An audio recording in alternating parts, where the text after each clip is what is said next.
سهیل افریدي محسن نقوي سره یو خفیه ملاقات شوی دی چې د هغې نه پس علیما خان هم په سهیل افریدي تنقید کړی دی او بل چې کم صحافیان دي ای هم دا خبره کوي چې سهیل افریدي نه علي امین ګنډاپور جوړېدو والا دی لکه صحافیان نه ګوره مسلم لیگ نون والا صحافیان شي یا نور داسې صحافیان شي چې صرف ناس تنقید لوي د حقیقت نه خبر نه وي چې په دې میټینګ کې څه خبرې شوي دي اوس په دغه میټینګ کې څه خبرې شوي دي نو سهیل افریدي واضح ځکه کا چې هلته پې د عمران خان خور علیما خان هم تنقید کړی دی نو سهیل افریدي باقاعده ټویټ کړی چې او ما ملاقات کړی خو په دې ملاقات کې زموږ په دې ټاپکس باندې خبرې شوي دي دې نه مخکې علي امین ګنډاپور باندې به هم دا الزامات لګېدل چې د خفیه ملاقات کوي پټې پټې ملاقات کوي د مسلم لیگ نون سره یا د هغې حکومت سره پټې پټې ملاقات کوي نو چې دا ملاقات شوی دی د دې نه پس تجزیه کار چې کوم دي یا کوم صحافیان دي نو په سهیل افریدي باندې هم تنقید شروع کړو چې د نه علي امین ګنډاپور جوړېدو والا دیم خفیه ملاقات کوي اصل کې علیما خان یو ټویټ کړی دی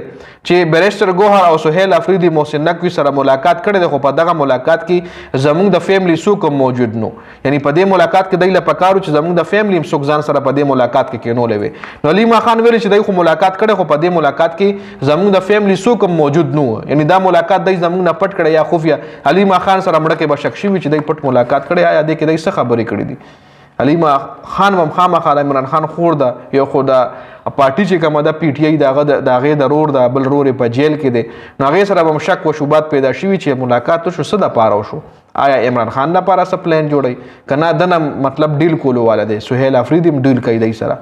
نو بیا علیما خان دی ټویټ نه پس سهیل افریدي هم ټویټ وکړو سهیل افریدي ورله وویل چې د مونږه محسن نقوي سره ملاقات شوی دی خو په دې ملاقات کې مونږه د بنو دهشتګردۍ حوالې سره خبرې اترې کړي دي او بل په صوبه کې په کې پی کې کې امن و امان راوستلو دپاره څه لایحې عمل امپلیمنټ کول دي څه پلاننګ دی په هغې باندې مونږ خبرې اترې کړي مونږ سیاسي نور څه داسې خبرې اترې نه دي کړي مونږ صرف په دهشتګردۍ باندې خبرې کړي دي بنو کې بله ورځ دماکه شوې وه چې ډېر زیات نقصان یې کړی په هغې مونږ خبرې کړي دي او په صوبه کې امن راوستلو دپاره څه کول پکار دي په هغې مونږ خبرې کړي دي او دا د دې خبرې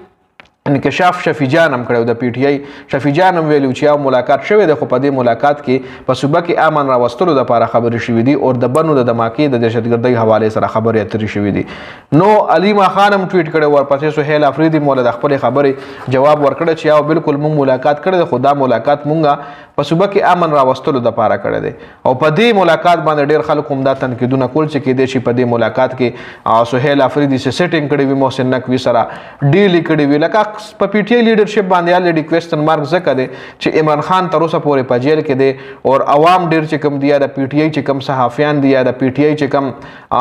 فین فالوورز دي نو هغوی هم د دې خبرې ډیمانډ کوي د عمران خان رهایي او ډېر داسې لیډرشپ وي چې هغوی جلسو ته نه ځي یا احتجاج له نه ځي نو ځکه پې تنقید کیږي خیر دا په دې ویډیو کې اپډیټ شو د دې حوالې سره ستاسو سره د خپله قیمتي رایه موږ سره په کمنټ کې ضرور شریکه کوئ